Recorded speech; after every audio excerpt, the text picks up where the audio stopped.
E como é que a gente entende e tem a percepção de um líder neodesigrejado? Simples. Um deles, mais importante hoje falando, é Zé Bruno.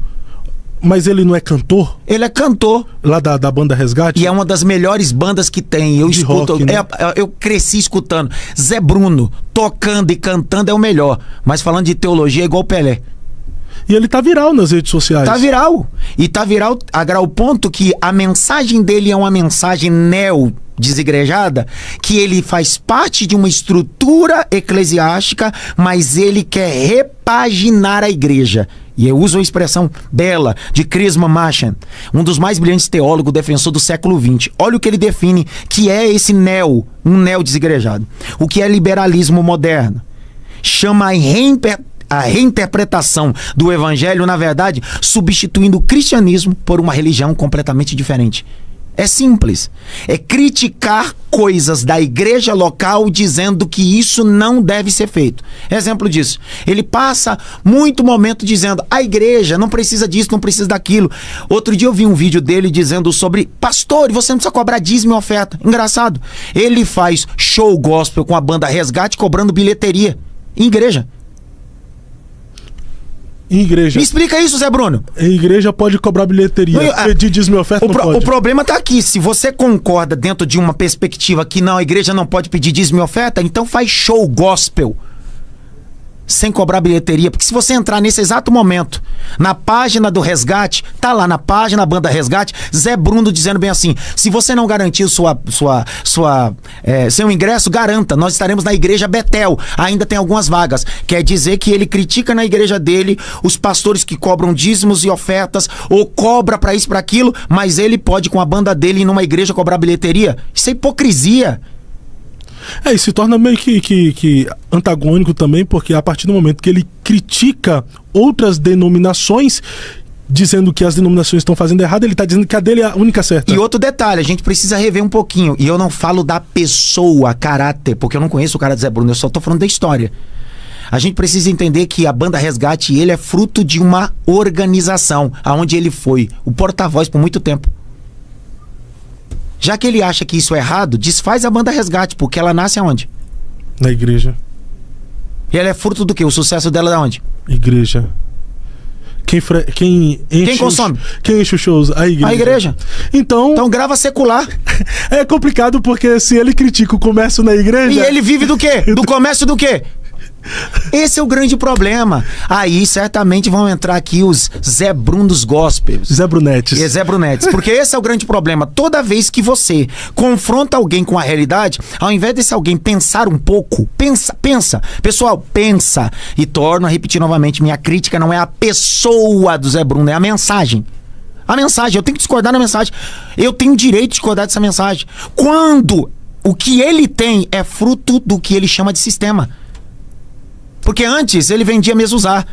Antes ele fazia várias campanhas. Há 20 anos atrás, ele era o cabeça disso. Ele vem desse movimento neopentecostal. A igreja atual que ele pastoreia, metade dela veio desse sistema. Isso é pesado. Ele fundou uma igreja dentro de outra igreja, porque ele não concordava com a outra. E tá tudo bem. Só que o problema tá aqui. Parece literalmente que ele viveu eternamente dentro de um ambiente saudável. E agora criticando o próprio ambiente. E torno a repetir. Eu não estou dizendo que existem coisas que ele diga que não seja certa. Minha crítica não é essa. Vou dar um texto básico. João capítulo 12. Estava, pois, Jesus e entrou uma mulher com um nardo, quebrou. O texto diz que Judas Iscariotes disse o quê? Por que se desperdiçou isso? Não vendeu e deu aos pobres. Pergunta, Fábio, que eu te faço. O que Judas está dizendo? Tá correto, sim ou não? Politicamente... Tá correto. Eu estou dizendo que o que ele disse está correto. O que eu estou contestando é que existe uma história por detrás. Porque no texto diz, não dizia isso porque tinha cuidado. Dizia isso porque era ladrão. Ladrão, não é o caso do Zé Bruno. Mas o caso dele é o seguinte, ele fala de uma coisa que ele hoje tem o que tem, porque ele desfrutou da plataforma. Não quer viver isso? Abre mão de tudo.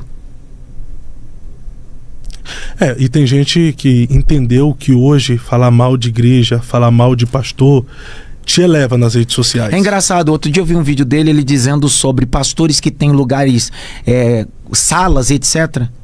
Poxa, a vida dele foi sempre sala VIP, sempre o bispo do ministério. Ele desfrutou isso a vida toda. Camarim, pra Camarim, banda. tudo. É complicado, o senhor falou assim que tem coisas certas que ele fala. Caio Fábio também tem muitas coisas boas que eu E é sobre isso. e falo até hoje. Mas existiu até uma mensagem que, se não me falha a memória, foi do Caio. Tem veneno na panela, né? Tem veneno na panela. E esse é o grande problema. Tá aqui. Tá aqui, pessoal. A gente precisa pensar um pouco, porque nosso movimento evangélico toda hora levanta um Deus novo. Toda hora um Deus novo.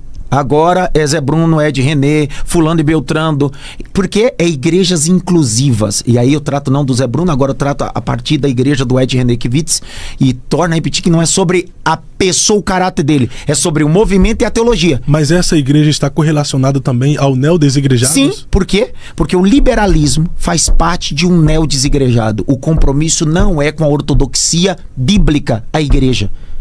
Ela não tem vínculo. É, porque eu entendo aqui agora, falando sobre a igreja contemporânea. Eu penso que a igreja ela precisa ser configurada para uma geração em questão de estrutura, né? É bom ter um bom som, é bom ter um departamento, é bom ter uma sala que diz o senhor tem uma estrutura. Me fala um pouquinho da estrutura da IMAF aqui. Pronto, a IMAF hoje lá somos 14 mil metros quadrados, desde um instituto de 4 mil metros quadrados, escola, seminário, kids que comporta, então são 12 salas climatizadas, um prédio, o prédio principal para 3 mil pessoas. Quem conhece a cidade de IMAF e a mensagem que a gente prega é uma mensagem bíblica. A gente não cobra para nenhum tipo de evento na nossa igreja. Eu não faço coação para dízimo e oferta, não vendo saco de sal, não faço nenhum tipo disso. Eu prego o evangelho nu e cru. Não sou dono de igreja nenhuma. Eu sou pastor de ovelhas, são coisas diferentes. Só que a estrutura precisa comunicar com essa pós-modernidade. É uma igreja que foi configurada para essa geração.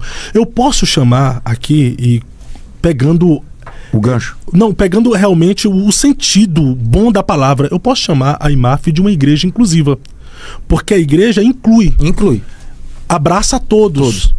Aceita todos. Mas não aceita tudo. Não aceita tudo. Essa é diferente. Então, assim, todas as igrejas nessa geração precisam realmente ser inclusiva, porque tem uma rampa de acesso, vai ter um kids, vai ter alguém preparado para atender as pessoas com espectro autismo. Ou seja, uma igreja configurada para essa geração, ela é inclusiva. Inclui todos os pecadores que queiram. Entretanto, quando trata da palavra igreja inclusiva, é aquela que aceita coisas que a ortodoxia bíblica não aceita. Então aí não seria uma igreja inclusiva, seria uma igreja progressista. Progressista. E aí o problema tá aqui. Por quê? Porque a igreja inclusiva está de mão dada com o progressismo. E o que é o progressismo? É a reconstrução de um novo evangelho, pautado no quê? Em militâncias.